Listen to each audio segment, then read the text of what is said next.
I must confess that I feel rather a fraud giving this lecture about sex.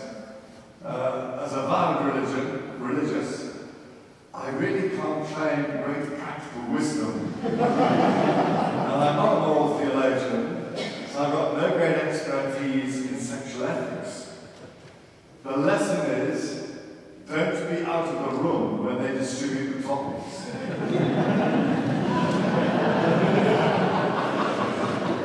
One of the brethren said to me when I expressed my lament, he said, "Don't worry, Timothy, ignorance has never stopped you speaking before." The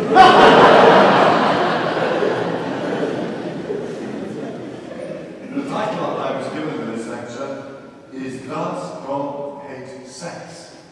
Actually, I have to confess I was given the title after I finished writing the lecture. You might think so. The God of Israel had no goddesses to sleep with.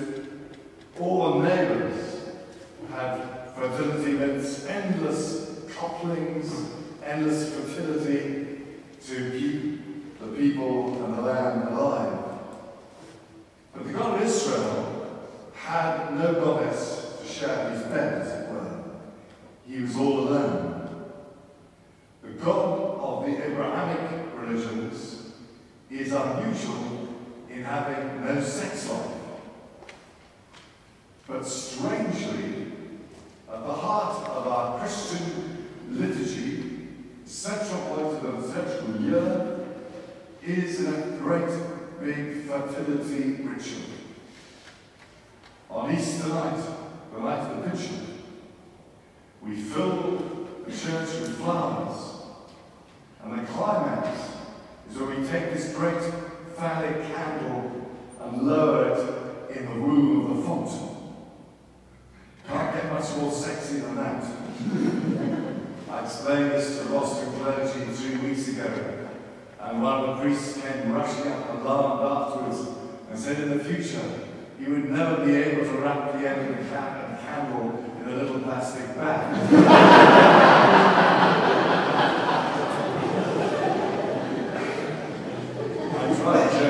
Students to see whether they could pass it.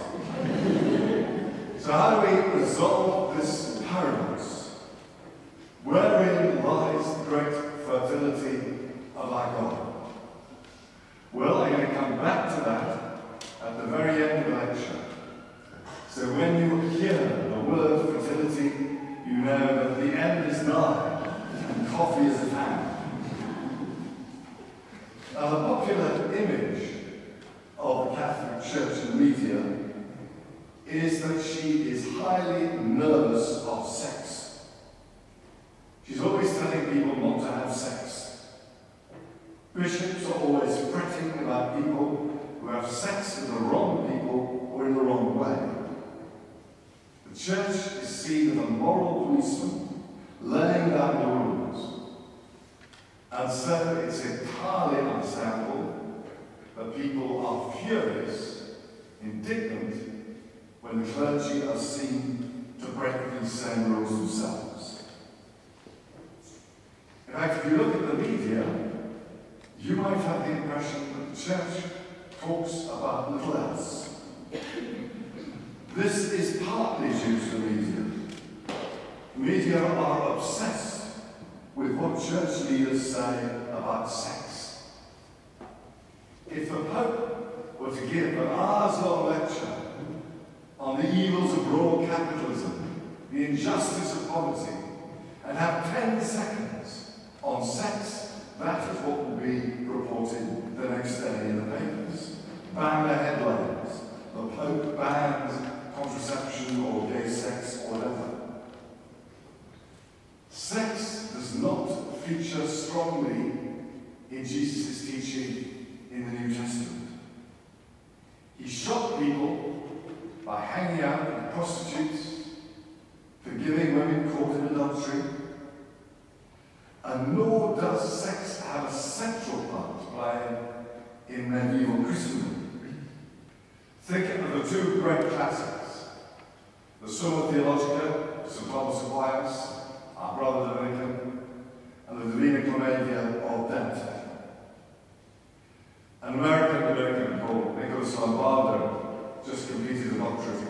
Cambridge, and he's written a lovely book called The Logic of Desire.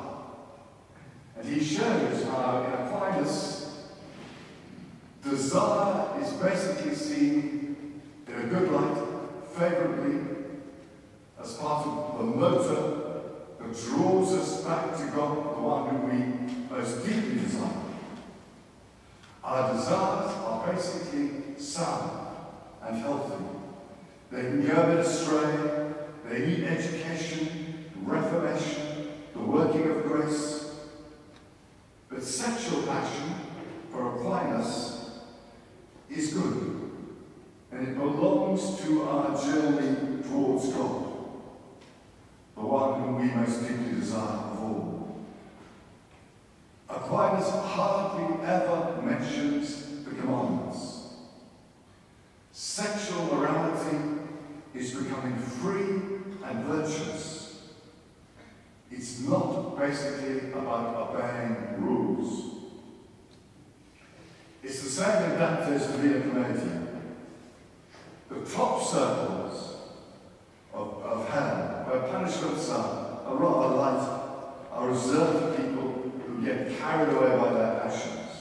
They desire the good, but they desire it wrongly. The really grave sins at the centre of hell, where you get a really serious roasting, are for people who tell lies, who are violent, and worst of all, for those who betray their friends. It's really only, I'm not a historian, please forgive me if this is oversimplified, but I think it's really after the Reformation, particularly in the Protestant North, that we see the 10 Commandments being put at the centre of the moral life. The medieval stress on virtue, on the moral life of sharing God's life, becomes replaced by a new stress on obedience to the rules. We see a rise of what Charles Taylor calls the culture of control, the emergence of absolute monarchs, centralized states, standing armies, police force, and the exponential growth of law. Human behavior must be regulated and controlled. Sex must be disciplined. Now, of course, the church is part of society, and so this naturally also influences how we came at a later stage to understand sexual ethics. There's a story told of a Polish Dominican in the Second World War. On the eve of the Battle of Monte Cassino, he opened his tent to see thousands of Polish soldiers wanting to come to confession. What could he do? This was before the invention of general absolution, let alone its being forbidden. So he got them all to lie down on the ground with their heads to the earth. And he said, I will read up the 10 Commandments, and if you've broken one, waggle with your left foot, and with your right foot, indicate how many times.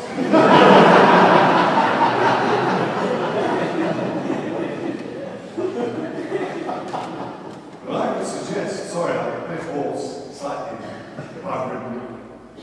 I would suggest that the image of the church as a sexual policeman obsessed with rules is at the least due as much to modernity as it is to traditional Catholicism. Of course, commandments matter. They educate us. According to Aquinas, the 10 Commandments show us something profound about human nature and what it is to live in accordance with. They hold us back from being carried away by superficial desires.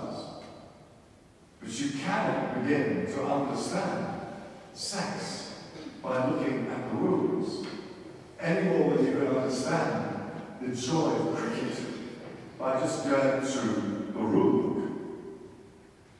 The most nerve-wracking lecture I've ever given in my life was to 600 teenagers in Mauritius in bad French, when I tried to explain them why it is that sexuality is about much more than the rules.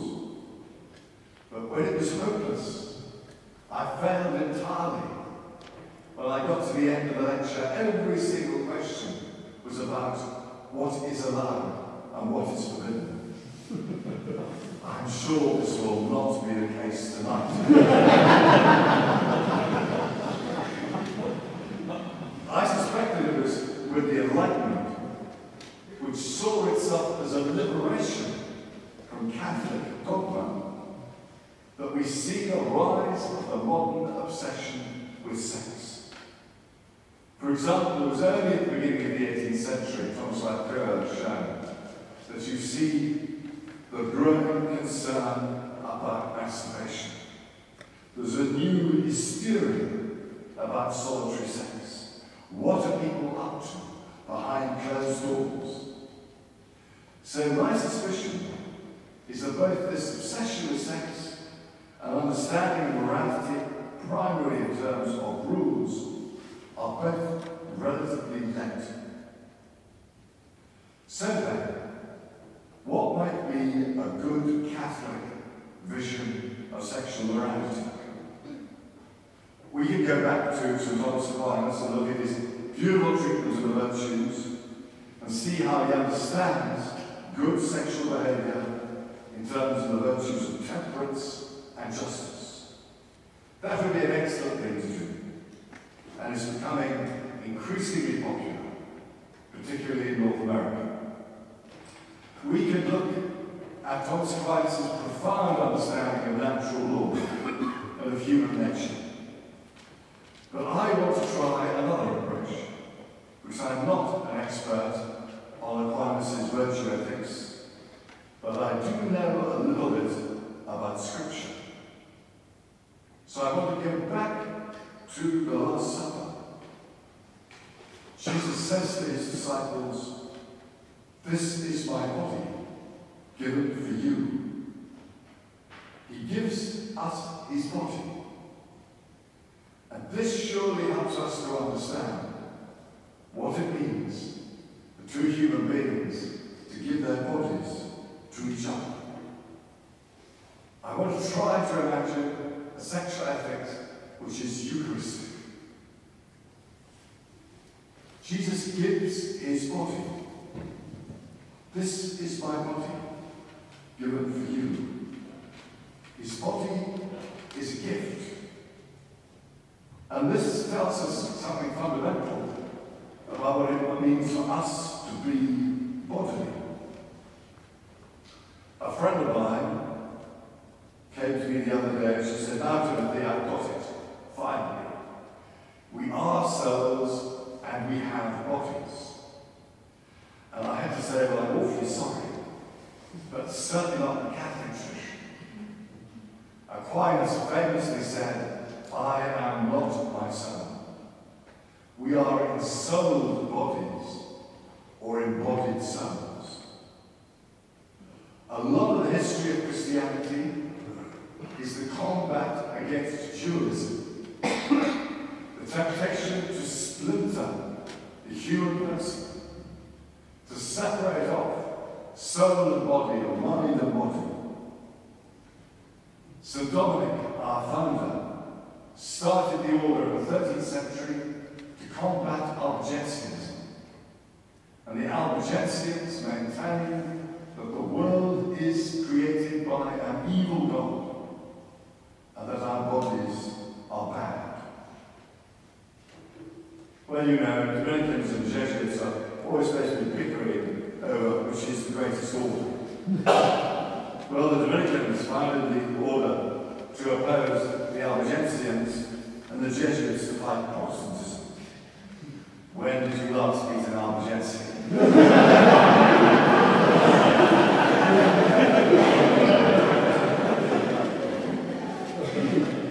The last of this argument, an Albigensian disregard of the body still deeply marks modernity.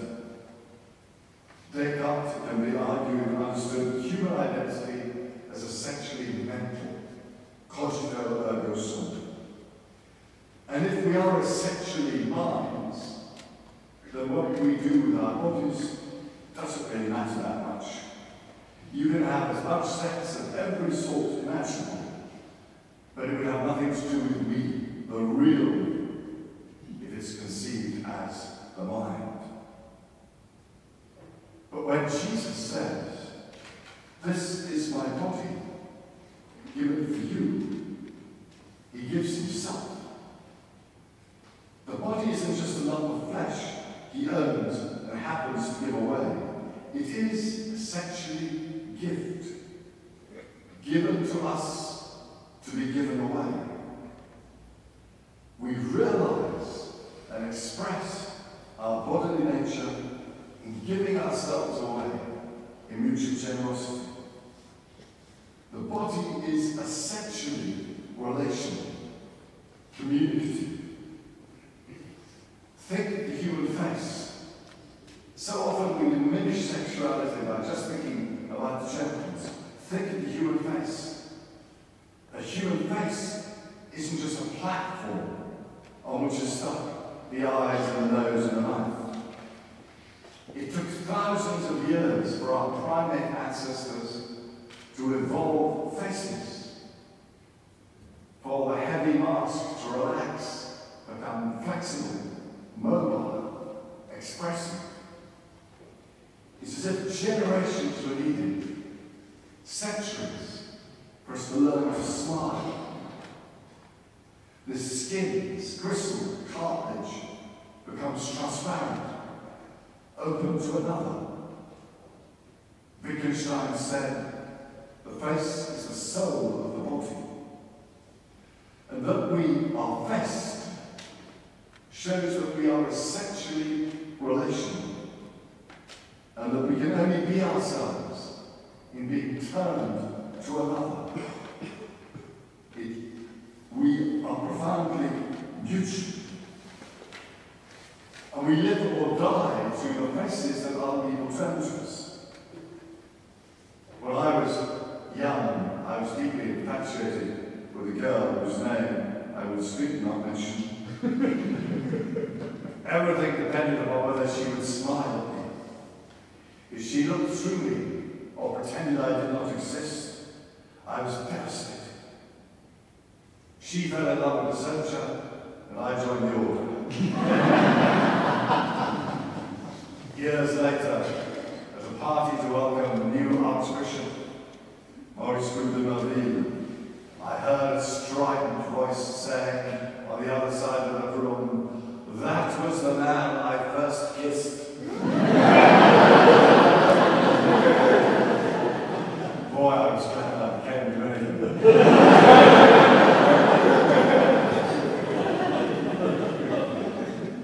So Jesus is the face of God, turned to us in delight. You might say that it belongs to his self-giving goodness that he smiles on us. His body is in the lump of flesh. It's the embodiment of God's loving self-gift. And so I think this is at the heart of any Christian sexual ethics. Sexual intercourse is most fundamentally rooted, expressive of mutual generosity. And this should overflow into every aspect of our lives in which we accept the gift of another, their talents, their hopes, their weakness, and when they're old or ill, and when sex has probably ceased. Our brother Herbert McCain wrote, "Ethics is just the study of human behavior insofar as it is a piece of communication, insofar as it says something or fails to say something." So the first question is not, what am I allowed to do? It's what does what I do mean? If you have sexual intercourse with somebody, you say with your body, "I give myself to you, completely and entirely, now and forever. And I receive all that you are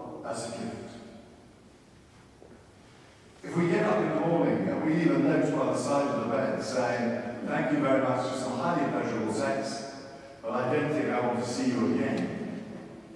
We've contradicted with our actions what we have said with our body in sexual intercourse. As if we were to say, I love you eternally, and then just disappear off the scene.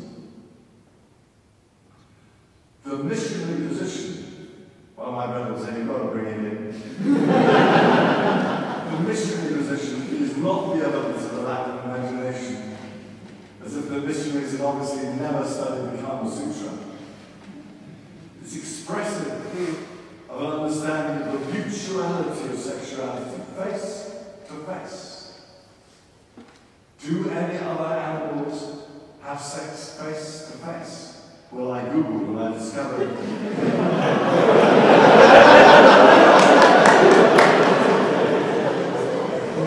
pygmy chips and dolphins. I have no idea what is the significance of that. Secondly, Jesus' self-gift implies vulnerability. He gives himself to Judas, who has sold him. He gives himself to Peter, who will deny him, and to all the other disciples who will take their feet and run away. Self-gift is immensely risky. To give yourself to somebody else is dangerous. You may be betrayed, denied, deserted. To be naked in the presence of another person is to open yourself to rejection or mockery. Bad sexual behavior is usually linked with domination and violence, invulnerability. Think of David and Bathsheba. David, the strong king, takes the wife of his Shilonite soldier, Uriah the Hittite, by force, and then organizes his death. All over the world today, we can see how sex is very often linked with violence. Think of the millions of children forced into sex with foreign tourists in Thailand and the Philippines. War is associated with the rape of women. But women are daily forced to submit to the domination of men to have sex. When Pope John Paul II said that a man may rape even his own wife, stupid people laughed. Whenever domination is introduced into a sexual relationship, then the heart of our sexuality is corrupted. I must say I've never read 50 Shades of Grey. There has been, I think this has been a factor in some, though by no means all, cases of sexual abuse by the clergy. Sometimes clerical power has been used to abuse the vulnerable. That is a violence which is doubly repulsive, both because it's intrinsically wrong and destructive, and because it is a betrayal of the priestly vocation to serve. It abuses touch, which Aquinas argues is the most human of all senses, because good touch is always mutual. Pornography can seem harmless, but it destroys that mutual vulnerability, which is an intrinsic part of holy sexuality. Susan Griffiths wrote, above all, the voyeur must see and not feel. He must keep a safe distance. He does not perspire, and his photographs do not glisten with sweat. He is not touched, by reality, and yet in his mind he can believe he possesses reality. For he has control over these images, which he makes and shapes according to his will. Surely the cruelty and pornography of those terrible images of sexual humiliation in Abu Ghraib prison typify how violence can corrupt what should be most sacred. The Last Supper teaches that the heart of the Christian sexual ethics is the risk of placing yourself in the hands of another, as Jesus placed himself in the hands of his disciples. When you desire the body of another, the desire should not be rapacious, seeking to take possession of the other as if they were a lump of meat. We must learn to desire in a way that reverences the other, that cherishes and treasures their freedom, to delight in them as God delights in us. And insofar as there is a taking possession, then it must be mutual. For St. Paul says, "For the wife does not rule over her own body, but the husband does. Likewise, the husband does not rule over his own body, but the wife does." So generosity, vulnerability, and briefly, since we're getting near the half-hour mark, another 5 minutes to go, fidelity. Jesus gives himself once and forever. In the words of the Eucharist, "This is the chalice of my blood, the blood of the new and eternal covenant, which will be poured out for you and for many for the forgiveness of sins." The disciples will be unfaithful, they will deny him, but he will not deny them. And when they meet on the other side of the lake, in John 21, he will offer healing and forgiveness. The deepest meaning, I think, of sexual intercourse, as disclosed in the Eucharist, is that it is a covenant. We become one flesh. Paul quotes Genesis, "For this reason a man shall leave his father and mother and be joined to his wife, and the two shall become one flesh." We become one, as God and humanity have become one in Jesus. Allow me to quote myself. An article on church in the time of AIDS. "We give ourselves, our bodies, our lives, our hopes and fears to another unreservedly, now and forever." The typical form that this has taken throughout Christian history has been marriage vows, where a husband and wife pledge mutual fidelity until death. But this has become much more difficult in our more global society. Marriage is a fragile institution. In our society, no bonds are so secure as they used to be. We live in a society of short-term contracts, whether at work or at home, and this creates immense problems for couples whose marriages have broken down and who find themselves in what we call irregular situations. That is why we must be immensely compassionate and supportive of people whose marriages break down. Any of us could end up in that situation. Nobody is in a position to judge. The disciples were unfaithful, but Jesus received them back with forgiveness and compassion.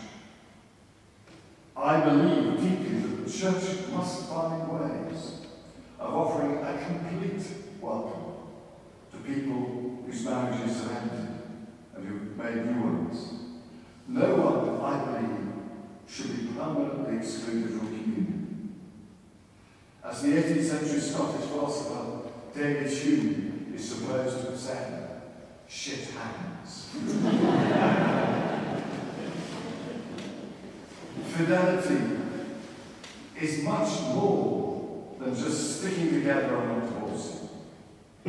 It's a commitment to remain open to the other person, to go on listening to them, letting yourself be surprised even when you think that you know every joke. It's a promise to forgive, to start again, and to let yourself be forgiven, like the disciples on the shore of the sea.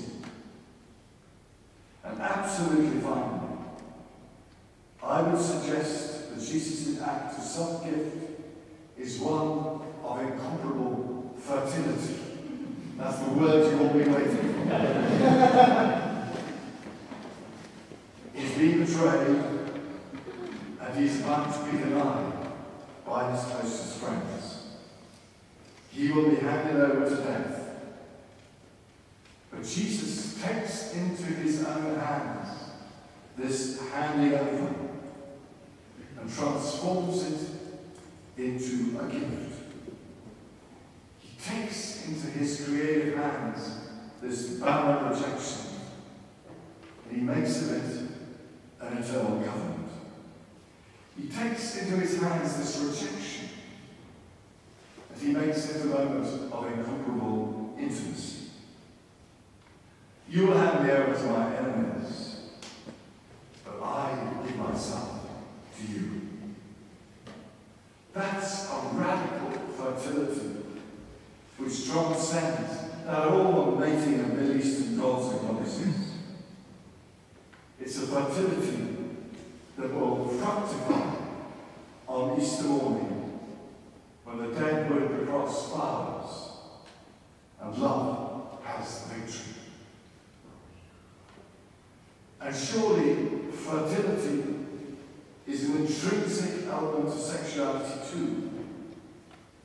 Its primordial and typical expression is, of course, the bearing of children. This is a profound way of sharing God's creativity, bringing new life into existence. Not every marriage is fertile in this way. But the fertility of marriage is more widespread. Jesus speaks a fertile word. He is God's fertile word. So it's also, surely, in saying kind, healing words that we share in the creativity of God. Words that lift up, words that heal, words that cure, gentle words that help the others begin again. I'm stopping. I've tried to offer perhaps a very simplistic sort of perspective. I haven't talked about all sorts of things, premarital sex, gay marriage. I was told to try to keep down for 30 minutes, probably about 33 minutes. During discussion, we can talk about whatever you want, with the freedom of the children of God. My nickname as a child was R. Butt. I must have been extremely irritating. But R. Butt, the Latin translation is sed contra, a famous expression of Aquinas. Now I can imagine somebody saying at this moment, but for you, a Christian, other religious people, this is the meaning that you give to sexual intercourse. But it's not what it means in our society. For us, sex is a sign of tenderness and love. For some people, it's just a pleasurable activity, a hobby, a way of getting rid of tension. Each culture, you may argue, gives different meanings. Just as some societies are founded on monogamy and others on polygamy and even polyandry. Who are you to tell us what sexuality means? I must do so because I believe it to be true. I believe the Last Supper reveals a truth about what it means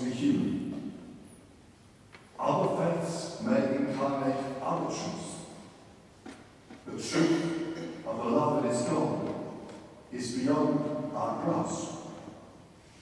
We do not possess the truth. The truth possesses us. All that each of us can do is to share what has been given to us.